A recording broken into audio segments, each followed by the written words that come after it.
सफल बने, समर्थ बने, पावन बने जीवन। मीठी मुरली सुन के पाए सुख सघन। आज का चिंतन, आज का चिंतन। ओम शांति। Good morning. प्यार का सागर शिव बाबा आज हम बच्चों को कह रहे हैं, ज्ञान को अग्नि नहीं कहा जाता, योग अग्नि है। योग में रहने से तुम्हारे पाप भस्म होंगे, तुम स्वच्छ गोरा बन जाओगे, मतलब पावन बन जाओगे। साथ में बाबा आज हम बच्चों को पूछ रहे हैं कि इन बच्चों की बुद्धि रूपी तरकस में ज्ञान बाण सदा भरे रहते हैं। बाबा कहते हैं, जो रोज पढ़ाई अच्छी रीति पढ़ते और पढ़ाते हैं, उनकी बुद्धि रूपी एक रस मतलब ज्ञान बाण भरे रहते हैं। वही माता पिता के समान कांटों को, कली और कलियों को फूल बनाने की सेवा करते हैं। जो अच्छी रीति पढ़ते और पढ़ाते हैं, वही ऊंच पद पाते हैं। तो बाबा ने बहुत प्यारा सा गीत याद किए हैं।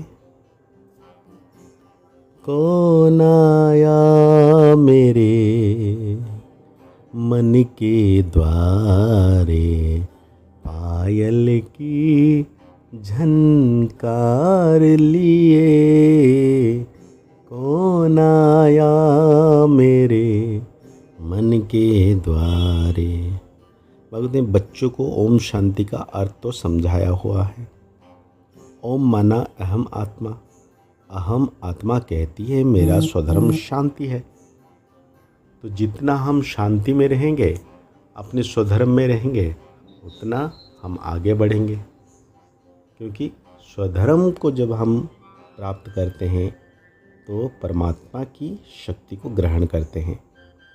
बाबा कहते हैं, यहाँ यह अर्गांस मिलता है तो टॉकी बनती हूँ। इनका शरीर आधार ले, आत्मा कर्म करती है। हाँ, बाबा कहते हैं, जब परमात्मा आए, ब्रह्मा तन के अंदर गए तो बोला, वो कर्म हुआ।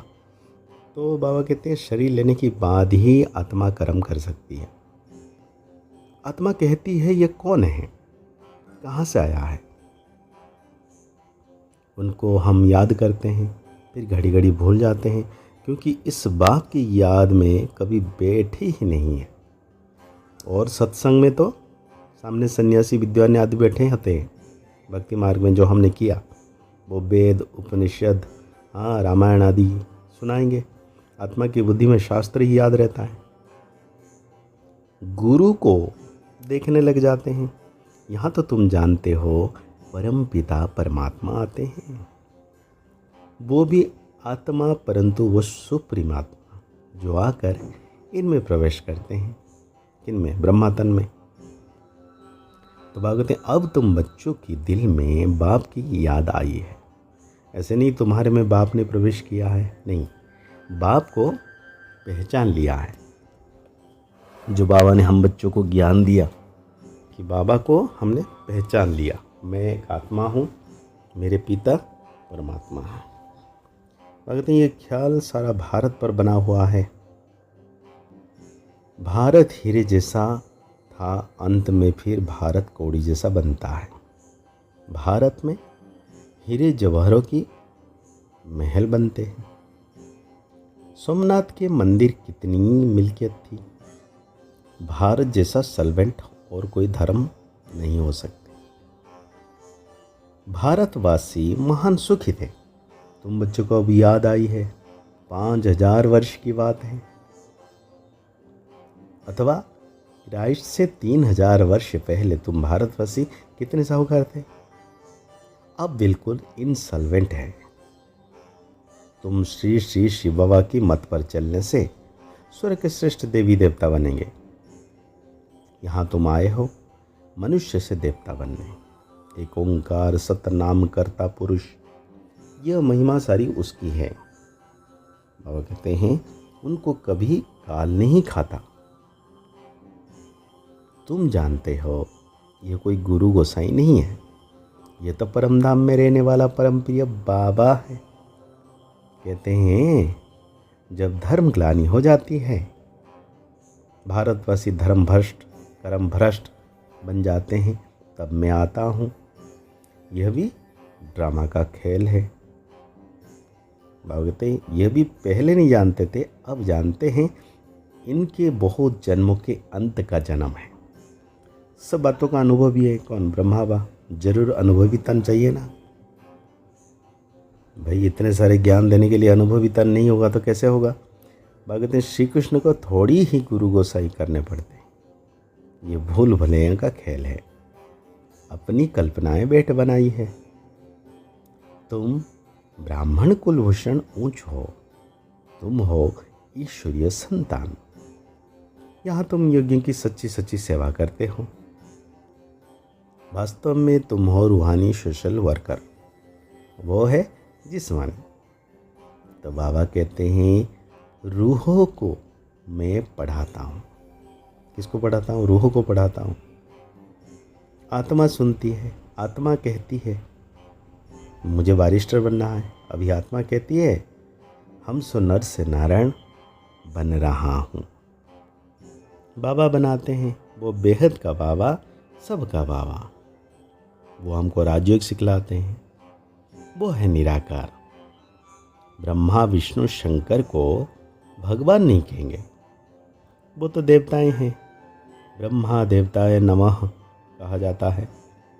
ये साकार जब सूक्ष्म वतनवासी अव्यक्त बनते हैं तब फिर इन्हें देवता कहेंगे। तो यह सब समझने और समझाने की बातें हैं। भगत दिन प्रतिदिन गुह्य ते गुह्य बात सुनाते हैं, वो भी सुनना चाहिए। अगर कहते हैं फुर्सत नहीं सुनेंगे तो नए नए ज्ञान बाण बुद्धि रूप में तर्कस में कैसे आएगा, कैसे भरेंगे? जो अच्छी रीति पढ़कर पढ़ते हैं वही ऊंच पद पाएंगे। अरे तब यह लक्ष्मीनारायण कैसे बने? बड़ा मुश्किल है, असंभव है। इसमें डरना नहीं है। बहुत लोग कहते हैं हाँ यह तो बहुत सहज है, लेकिन अगर लक्ष्मीनारायण बनना है तो पढ़ाई पढ़ना जरूरी है। पढ़ना भी है और पढ़ाने भी है। तो बाबा कहते हैं हम सो शूद्र थे, फिर हम सो ब्राह्मण बने हैं, फिर हम सो देवता बनेंगे। ये कितनी सहज बात है। बाकी आत्मा सो परमात्मा कहना, बाप को सर्वव्यापी कहना, यह तो बाप की ग्लानि है। अब बाप आए हैं, बाप समझाते हैं यह रावण तुम्हारा सबसे जास्ती पुराना शत्रु है, जिसने तुमको ऐसा पतित कोड़ी जैसा बनाया है। माया जीत जगत जीत कहा जाता है। माया बड़े तूफान लाती है, बहुत हैरान करती है, इसमें डरना नहीं है। और ऐसे भी नहीं कह रहे हैं कि बाबा कृपा करो, नहीं। बाबा से शक्ति लेनी है और योग का प्रयोग करना है। तो आज बाबा हम बच्चों को धारणा के लिए कह रहे हैं, पढ़ाई पढ़कर स्वयं पर आप ही कृपा करनी है। बाप से कृपा मांगनी नहीं है। श्री श्री की श्रीमत पर चलते रहना है। स्वदर्शन चक्रधारी बन माया जीत जगत जीत बनना है। माया से डरना व घबराना नहीं है। अशरीर होने का अभ्यास करना है। मैं कौन हूँ? आत्मा हूँ, इस शरीर से संपूर्ण अलग चेतन शक्ति आत्मा। तो आज बाबा हम बच्चों को वरदान दे रहे हैं, एक ही समय मन वाणी और कर्म द्वारा साथ साथ सेवा करने वाले सफलता संपन्न भव। बाबा कहते हैं जब भी किसी स्थान की सेवा शुरू करते हो तो एक ही समय पर सर्व प्रकार की सेवा शुरू करो। मनसा में शुभ भावना, वाणी में बाप से संबंध जुड़वाने की शुभकामना के श्रेष्ठ बोल और संबंध, संपर्क में आने से स्नेह और शांति स्वरूप के आकर्षित करो। ऐसे सर्व प्रकार की सेवा साथ साथ करने से सफलता संपन्न बनेंगे। सेवा के हर कदम में सफलता समाई हुई है। इसी निश्चय के आधार पर सेवा करते चलो। आज बाबा हम बच्चों को स्लोगन दे रहे हैं। शुद्ध संकल्प को अपने जीवन का अमूल्य खजाना बना लो तो वही संकल्प उठेंगे जिसमें अपना और दूसरों का कल्याण हो। तो आज की मुरली के अनुसार हम सौ मान लेंगे। मैं संपूर्ण कदम कदम पर सफलता प्राप्त करने वाली संपन्न आत्मा हूँ। मुरली को और गहरी रीति से चिंतन करते हुए निरंतर सर्वशक्तिवान बाबा की याद में रहना है कि बाबा हमेशा मेरे साथ, मेरे मस्तक के ऊपर 24 घंटे छत्र छाया के रूप में हैं। उनकी किरणें पड़ रही है, मैं आत्म सितारा पावन बनता जा रहा हूँ। मुस्कुराते रहिए, आगे बढ़ते रहिए, पुरुषार्थ करते रहिए, खुश रहें, स्वस्थ रहें, मस्त रहें। ओम शांति, ओम शांति, ओम शांति, ओम शांति। Good morning.